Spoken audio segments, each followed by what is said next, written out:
Welcome to another Waypoint video.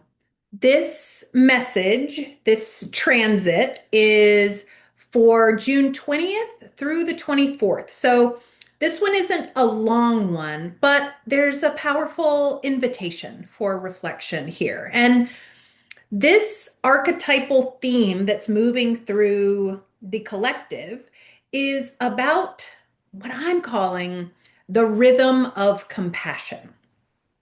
And really, what this has to do with is reflecting on where we've disconnected from the authentic rhythm of our true nature and becoming and aliveness and started overriding that with thinking or with, I think a lot of times it can be fear or shame that gets in the way of connecting to our true nature and the intelligence of that. So this can show up as, much of what I talk about in these videos is on sort of a continuum.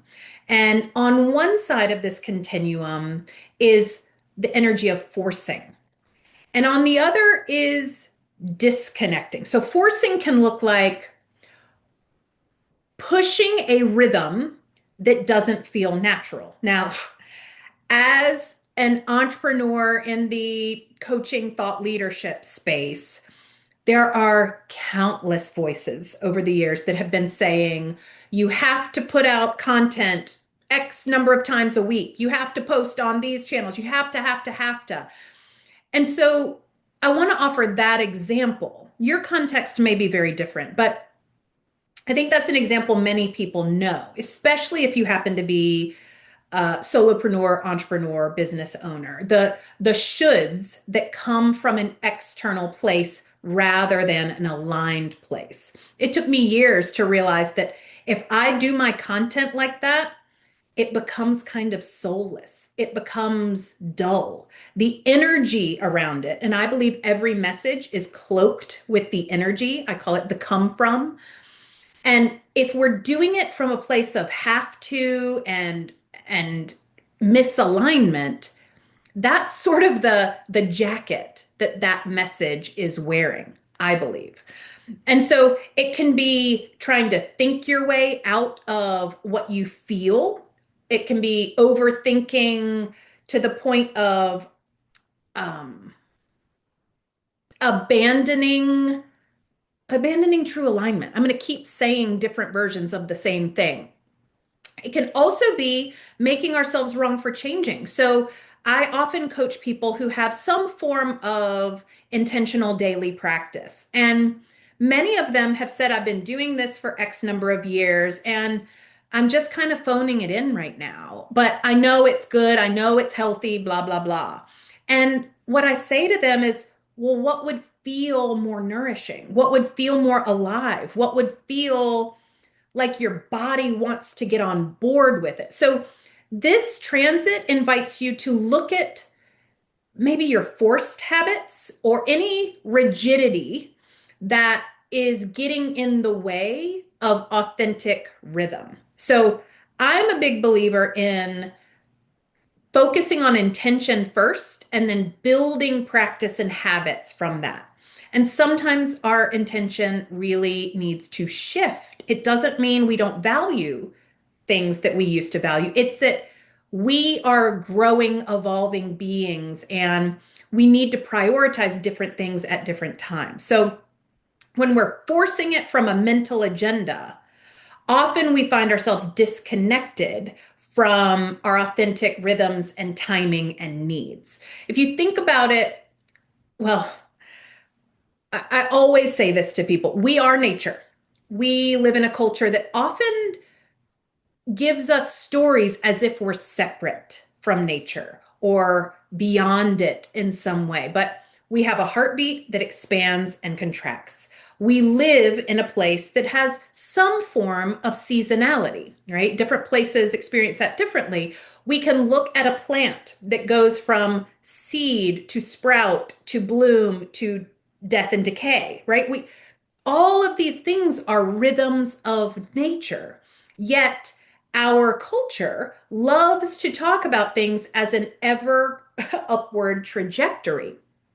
So, or steady, right? That we have these different stories.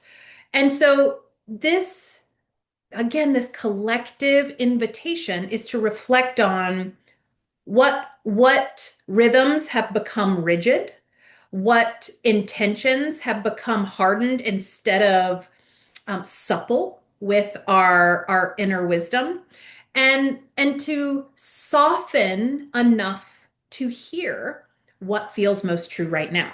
So there's the forcing side I've already talked about. There's also the disconnecting side. So when it feels overwhelming, and I see this a lot with people, and I've done it myself in a myriad of ways over my lifetime.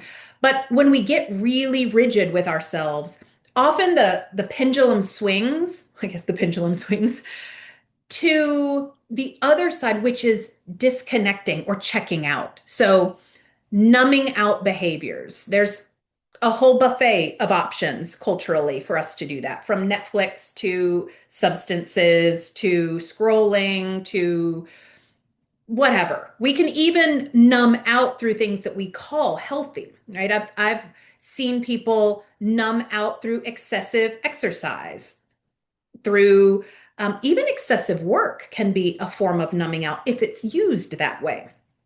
Um, it often is felt like a disconnection from the wonder of life and the wonder or the magic that we are, and feeling this sense of separation from life. And that comes from the disconnection from that deeper listening. So there's a call this week to assess, and I think a lot of times the body is the greatest tell for this, is where am I feeling tight and tense, or am I feeling tight and tense? And how can I soften? And what practices can I use to soften? And it can be listening to certain music. It could be something like going to a yoga class. It could be doing breath work. It could be giving yourself permission to just sit and gaze out the window, having a cup of tea and listening to the birds. Where can you create some softness so that you can hear what you need and what your embodied intelligence actually wants the rhythm to be, or actually needs the rhythm to be? There's a responsive quality to this. We often are trying to push ourselves in the direction of what we believe matters. But when we're responding to what matters, including ourselves, we tend to have a more sustainable and emergent approach, meaning it's not just a sprint and then we burn out. And it is emergent, meaning it evolves and changes over time. And that brings us back to the conversation that's running through just about everything I do. What's our what's our relationship with certainty, and where is that getting in the way of our evolution? Because if we're telling ourselves, I've had this same meditation practice every morning for the last 20 years, and we're not letting it evolve, we might be missing out on something. In fact, we probably are, because something especially like meditation is about a deeper listening. Yes, it's a stillness, yes, it's intention, but it's also meant to be a space where we can connect with ourselves, hear ourselves, witness ourselves. And from there, we can hear what our unique rhythm is. And the gift or the practice of this is compassion. And compassion often is talked about in this, often people associate compassion with being nice. And compassion, as I define it and understand it, is being able to witness and bring our heart to what is.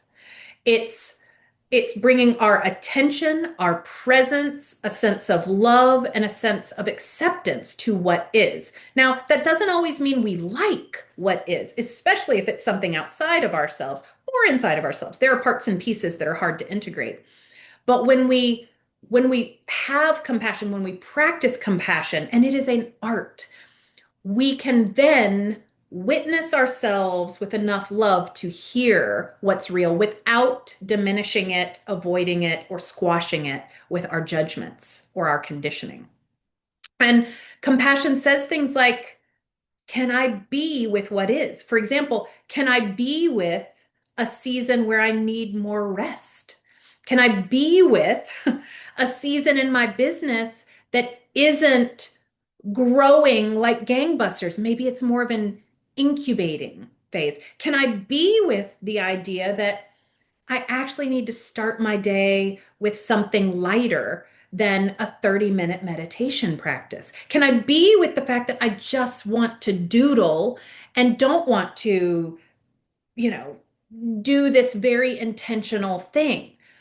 How can we hold ourselves with greater acceptance so that we can honor our nature? So, our nervous systems are designed to be responsive.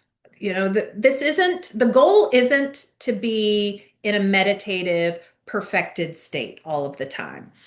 It's that we're designed to be resilient as we navigate life. I heard someone say years ago, the seesaw is no fun if you're sitting in the middle. So it's not about sitting in the still place and never moving and never losing your footing or, never going too far in one direction. The goal is to know where you are and then to adjust to what the moment needs and what you need in that moment. So, expansion, contraction, movement, stillness, action and integration, um, doing and being, and to really be genuinely curious about these things and treat ourselves as if we are the precious keepers of wisdom that only we can access and that is only opened from a place of true compassion and love. That's kind of the work. And when we can hear that, this is the magical part. This is the sort of portal to imaginal intelligence and creating ecosystems rooted in imaginal intelligence is when we do that, even if it feels like it's asking us to slow down, it's actually showing us the way we can stay in the game of what matters for the long game. I was talking with somebody recently and I was saying, we are a culture of quick fixes and containment and control. And where we are in the world right now, the problems we're facing globally, certainly here in the United States, are complex. They are not going to be a quick fix. They require that all of us that can build the capacity to stay in the game in a steady, solid way. And that means we have to be resourced and we have to be resourced through honoring our rhythm. So the invitation is to ask yourself, where are you trying to force yourself into a spreadsheet, into a practice, into a habit, into something that worked for someone else, so you think it should work for you?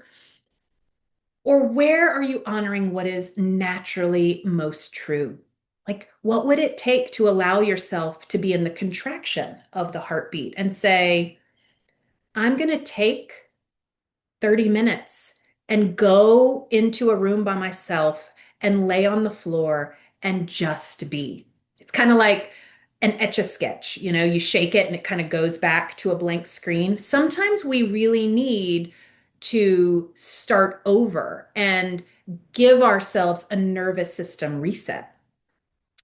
Also, there's an invitation to ask what rhythms actually feel nourishing versus what have I told myself or been told should feel nourishing. To some people, a bubble bath feels deeply nourishing. To others, that feels forced. And what might feel more nourishing is to crank up the music and dance in their kitchen. So being curious about overthinking, being curious about shoulds that don't quite land naturally. And I love the word wonder. It's one of my most powerful guides. Ask yourself, I wonder what would feel better. I wonder what would be nourishing. I wonder what my body is telling me. I wonder what life wants me to see. I wonder what life wants for me that I can't fully want for myself.